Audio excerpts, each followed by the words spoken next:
77. Al-Mursalat, the winds. 5 oaths open the chapter. The first 4 refer to the incredible power of the wind, its movement of the air, that it is an amazing natural phenomena, from the calm and pleasant morning breeze to the gale force winds that create storms on land to sea, and the gusty winds that move the clouds to become hurricanes and cyclones. The 5th refers to the angels responsible for the divine revelation. The phrase, "that will be a day of big loss for the deniers," is repeated 10 times. Such refrains warn stubborn people and open their eyes so they can overcome their ignorance and egotism. Threats are employed, warning the disbelievers of the consequences of their disbelief. This is a powerful rhetorical device for conveying the message.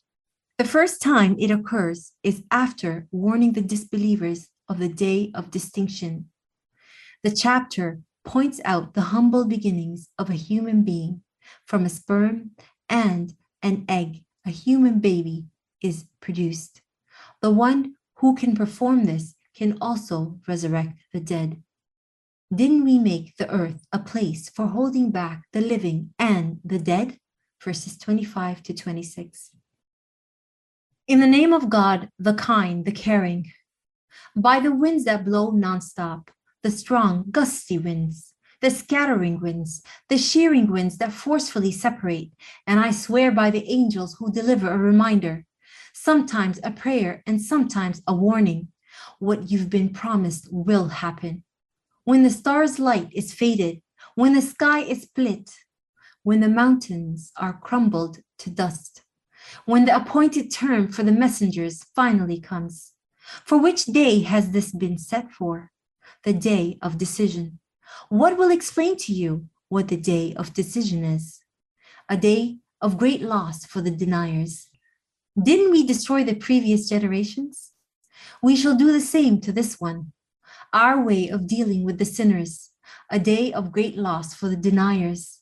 Didn't we create you out of an embarrassing fluid that we lodged in the womb for a fixed period, precisely determined by us? We are excellent at determining its length. A day of great loss for the deniers. Didn't we make the earth a place for holding back the living and the dead? Didn't we make lofty fixed mountains and give you sweet water to drink? A day of great loss for the deniers. Go to the place you used to deny. Go into the shade of the smoke that rises in 3 columns. This will provide neither cool shade nor safety from the heat of the flames. It throws out columns of sparks like tall towers, like pieces of copper. A day of great loss for the deniers. Today, they won't speak nor be allowed to make excuses for themselves. A day of great loss for the deniers. This is a day of decision. We'll gather you and all the previous generations. If you've devised a plot against me, then try it. A day of great loss for the deniers. The righteous will enjoy themselves in cool shade and gushing springs, and their favorite fruits. They will be told, eat, drink, and be merry for what you did. That's how we reward the righteous people. A day of great loss for the deniers. Tell the disbelievers, eat and enjoy yourselves for a while. You are sinners. A day of great loss for the deniers. When they were told, bow for prayer, they didn't bow. A day of great loss for the deniers. So which revelation after this will they believe?